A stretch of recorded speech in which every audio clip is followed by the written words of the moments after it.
Olá, meus amigos, chegamos aí a mais um dia da leitura da Bíblia e Deus é muito bom e graças a Ele por essa oportunidade de estarmos aqui juntos mais uma vez. Hoje vamos ler Jó, capítulo 29 a 31. A leitura de hoje é como se Jó abrisse o álbum da vida dele. Ele lembra de quando era respeitado, honrado e próximo de Deus. E compara com a dor que ele está vivendo agora. É um desabafo sincero, mas também cheio de integridade. Tem um momento da leitura que ele fala com firmeza: minha consciência está limpa. Jó não entende o porquê do sofrimento ainda, mas mostra que é possível passar pela dor sem perder a dignidade. Será que é assim que nós estamos vivendo quando a gente passa pela dor? Esses capítulos vão te lembrar que Deus vê tudo, até quando ninguém mais entende. Então vamos iniciar a leitura fazendo uma oração. Paizinho querido, nosso Deus celestial, estamos aqui para te ouvir mais uma vez.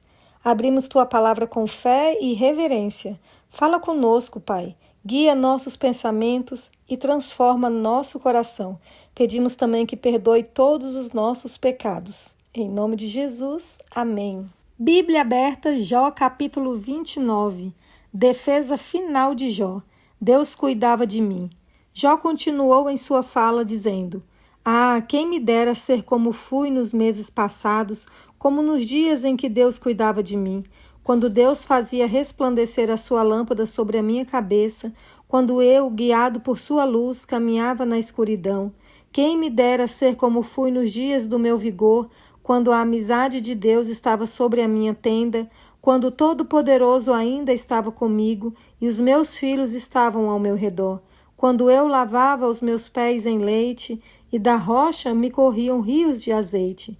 Quando eu me dirigia até o portão da cidade e mandava preparar o meu assento na praça, os moços me viam e se retiravam, e os idosos se levantavam e ficavam em pé. Os príncipes reprimiam as suas palavras e punham a mão sobre a boca. A voz dos nobres emudecia e a língua deles se apegava ao céu da boca. Eu era pai dos necessitados. O ouvido que me ouvia dizia que eu era feliz. O olho que me via dava testemunho de mim, porque eu livrava os pobres que pediam ajuda e também o órfão que não tinha quem o socorresse. A bênção do que estava prestes a perecer vinha sobre mim, e eu fazia o coração da viúva cantar de alegria. Eu me cobria de retidão, e ela me servia de roupa. A minha justiça era como um manto e um turbante.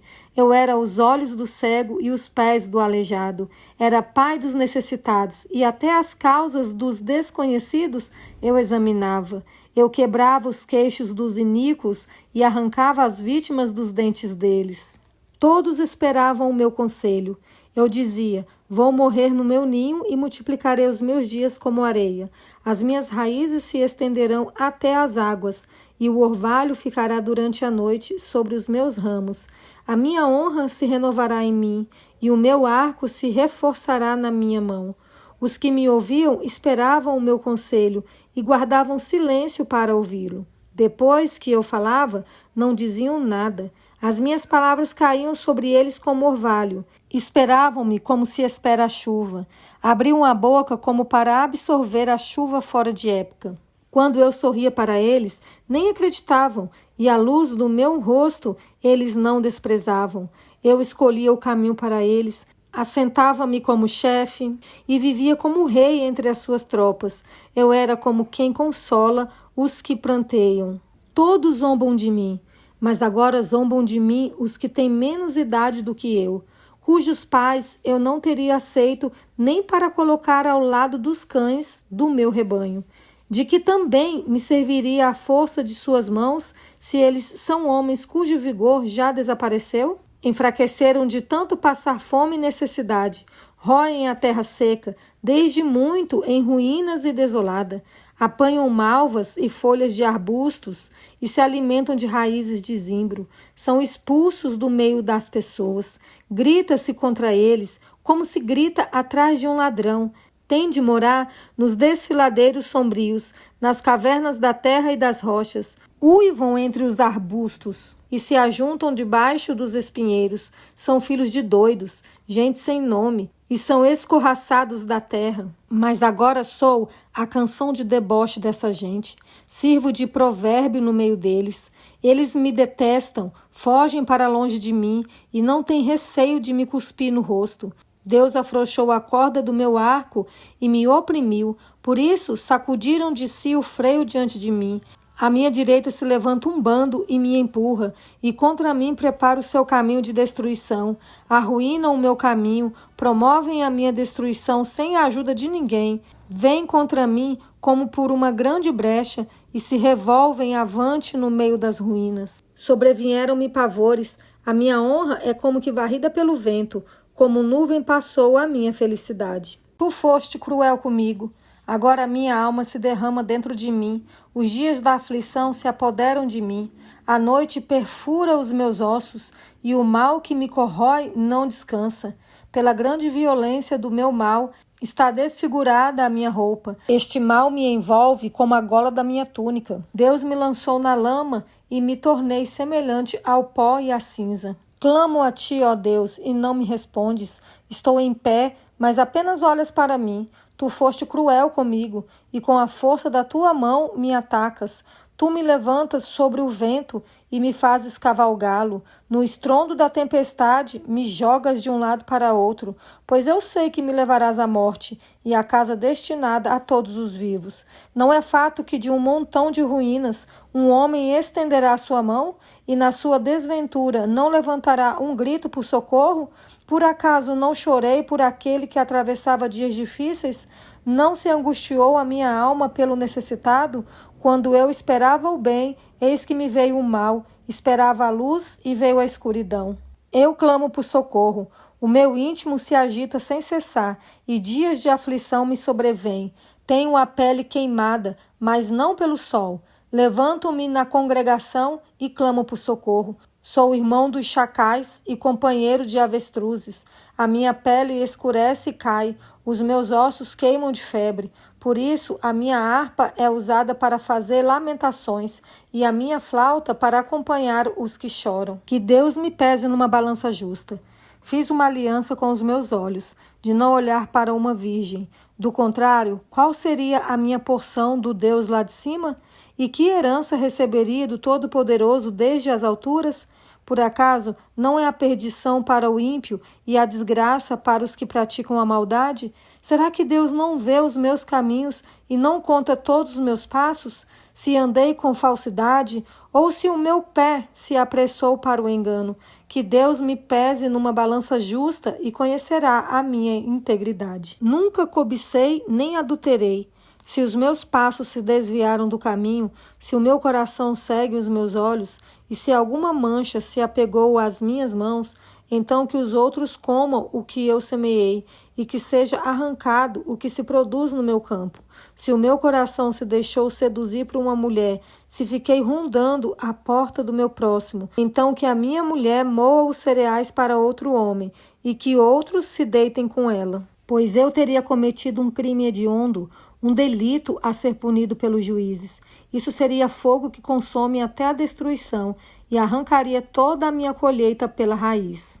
Sempre fui justo e caridoso. Se não reconheci o direito do meu servo ou da minha serva, quando eles reclamavam contra mim, então o que faria eu quando Deus se levantasse no tribunal?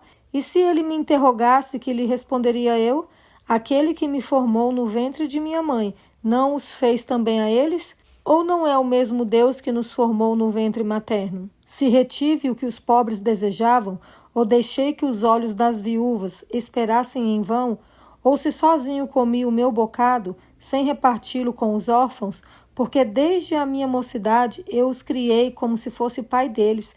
Durante toda a minha vida fui o guia das viúvas. Se via alguém perecer por falta de roupa, ou notava que o necessitado não tinha com que se cobrir, se ele não me agradeceu do fundo do coração quando se aquecia com a lã dos meus cordeiros, se eu levantei a mão contra o órfão, sabendo que eu tinha o apoio dos juízes, então que a omoplata caia do meu ombro e que o meu braço seja arrancado da articulação, porque o castigo de Deus seria para mim um assombro, e eu não poderia enfrentar a sua majestade. Nunca neguei a Deus.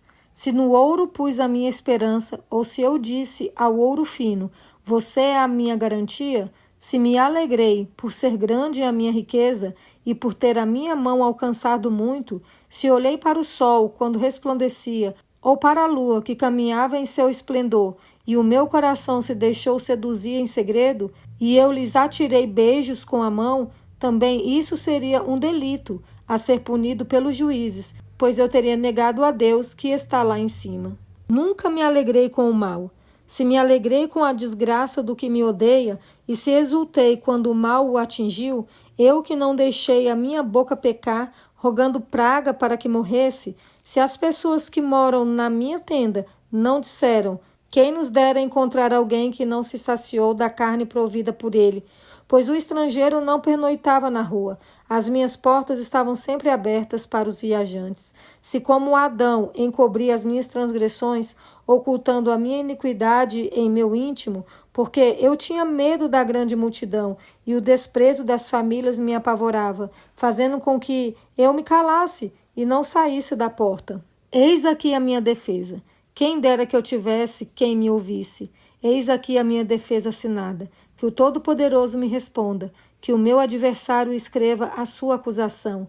Por certo que a levaria sobre o meu ombro, e a poria sobre mim como se fosse uma coroa. Eu lhe mostraria o número dos meus passos. Como príncipe eu me aproximaria dele. Se a minha terra clamar contra mim, e se os seus sulcos juntamente chorarem, se comi os seus frutos sem pagar, ou se causei a morte aos seus donos, que ela produza espinhos em vez de trigo, e joio em lugar de cevada. Fim das palavras de Jó. Terminamos a leitura de hoje e, como vimos, Jó não perdeu sua consciência nem sua fé. Ele olha para trás e lembra da vida que tinha, mas não com revolta, mas com dignidade. Mesmo sendo acusado injustamente, ele se mantém firme. Ele sabe que viveu de forma íntegra, e isso vale mais do que qualquer defesa. Jó continuava sem entender o porquê do sofrimento, mas ele sabia quem ele era diante de Deus, e isso já era o suficiente para não desistir. E eu pergunto, como estamos diante de Deus? Estamos também vivendo de forma íntegra? Estamos vivendo como Cristo nos pede que vivamos? Se essa leitura te trouxe mais aprendizado, não perde o vídeo de amanhã, gente. Nós vamos entrar numa das partes mais profundas da história de Jó, e eu tenho certeza, Deus vai continuar falando com a gente. Então, nos vemos amanhã. Fiquem todos com Deus.